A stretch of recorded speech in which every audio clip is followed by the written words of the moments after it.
jump up high. Come on, jump up. I know you can jump even higher.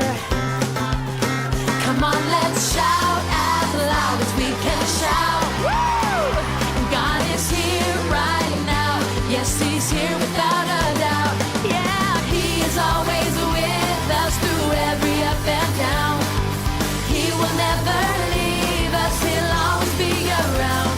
He's the one we can trust. God will always be with us. God will always be with us. Yeah! Now you ready to spin around? Come on, everybody. Here we go. Everybody spin around. Yeah! I dare you to spin much faster. Now there you go. Everybody wave your hands. Come on, let me see your hands in the air. See who can wave the fastest. Come on, let's shout as loud as we can shout. God is here right now. Yes, He's here without a doubt. Yeah, He is always with us through every up and down. He will never leave us. He'll always be around. He's the one that we can trust. God will always be with us. Yeah, yeah, yeah. He is always with us through every up and down. He will never leave us. He'll always be around. He's the one that we can trust. God will always be with us. God will always be with us. God will always be with us.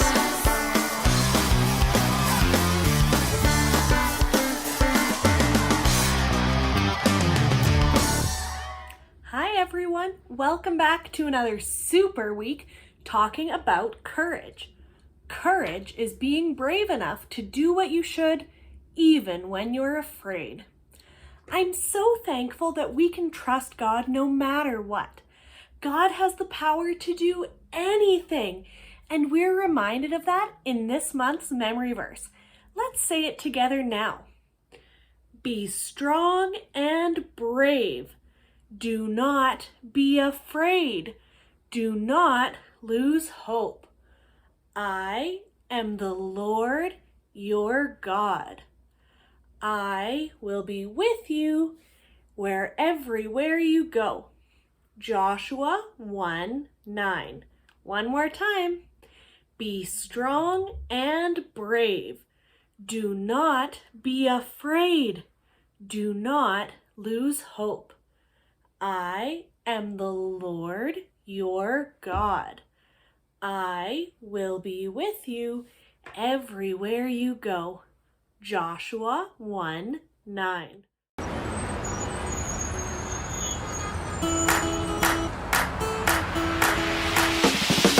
Everywhere I go on this road, high and low, where I go with you. So I won't be afraid, this my home, come what may. Where I go with you. Where I go with you.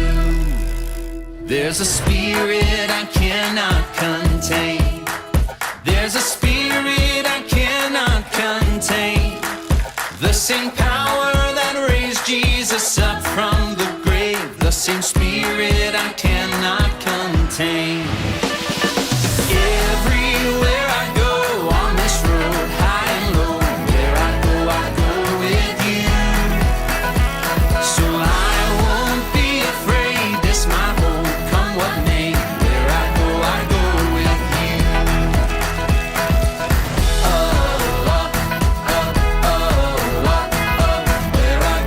I go with you.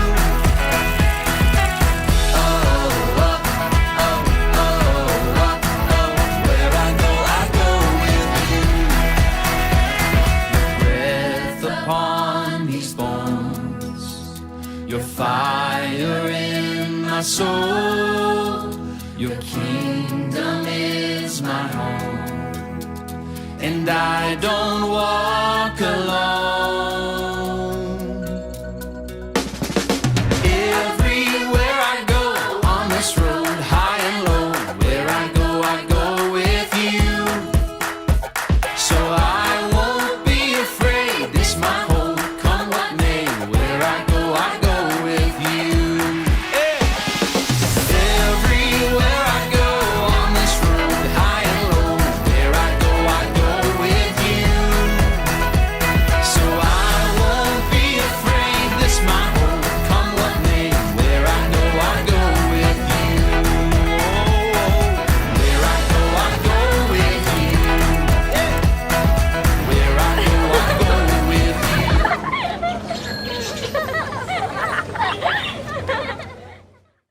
diving back into God's big story, the Bible, which we've been going through for a few months now. Let's recap where we've been so far. God always had a plan to show love to the world. God promised to bless the whole world through Abraham's family, the Israelites. God saved the Israelites when they were enslaved in Egypt and led them to freedom in the land of Canaan. God gave the Israelites a king to lead them. But while some kings, like David, listened to God, many of the kings ignored God and did things their own way. These kings even led people to worship false gods, and things got so bad that eventually God allowed the Israelites to be conquered by other nations. Some of the Israelites were even taken into captivity to the land of Babylon.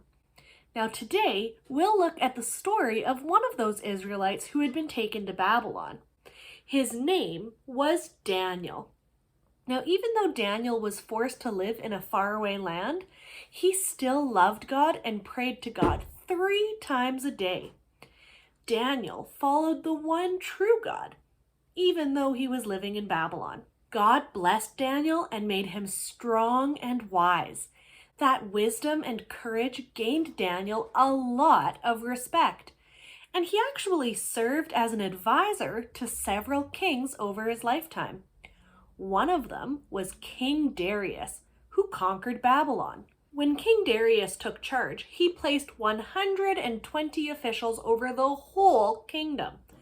Then he put 3 governors over those 120 officials.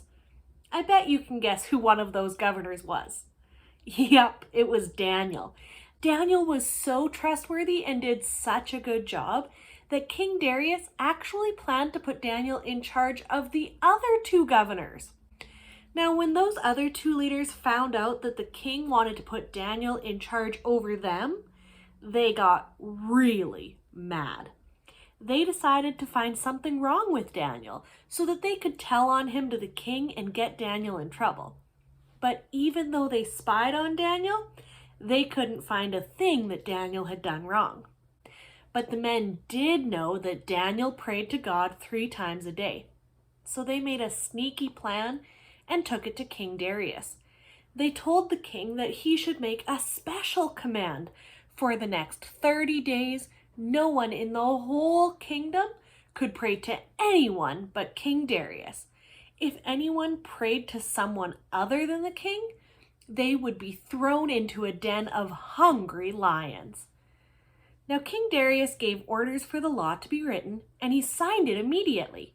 This law could not be changed, even by the king himself. When Daniel found out about the law, he could have stopped praying so that he wouldn't get into trouble. But Daniel's love for God was greater than his fear of lions. The next morning, as of every morning, Daniel knelt in his room and prayed to God. Daniel went to his room again to pray at noon and in the evening, even though he probably knew the other governors were watching him. Sure enough, the other officials were delighted to find Daniel disobeying the king's law. They rushed off to tell the king as quickly as they could. The officials told the king that Daniel had broken the laws by praying to his God 3 times a day. King Darius was very upset because he didn't want Daniel to be harmed, but he had no choice. The law was the law. The king called for Daniel. Daniel was brought out and thrown into the lion's den. King Darius called out to Daniel, "You always serve your God faithfully, so may he save you." A stone was placed over the opening of the den.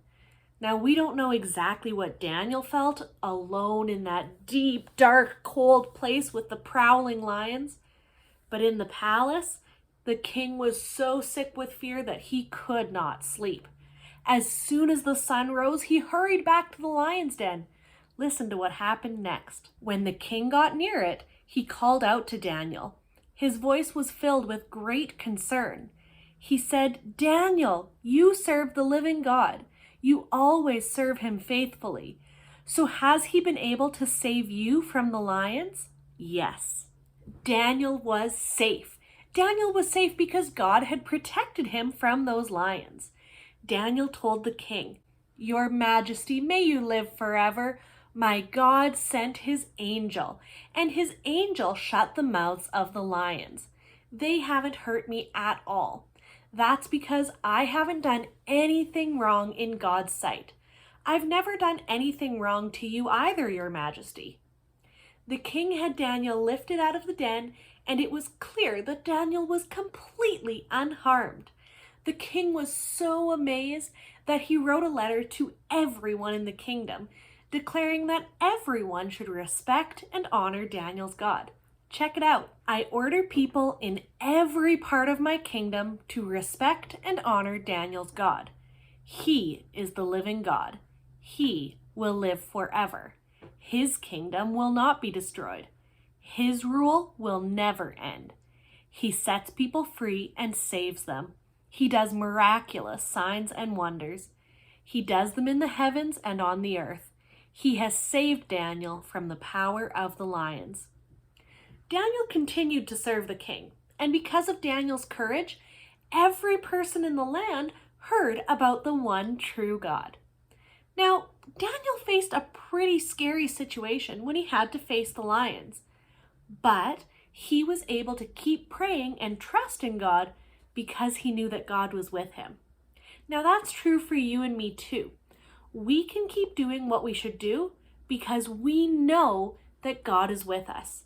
Remember, you can do what you should because God is with you. God is with each of us, no matter what challenges or scary situations we might have to face in life. Maybe that means you stand up for someone who's being picked on, or you get up the courage to talk to an adult that you trust about something that's bothering you.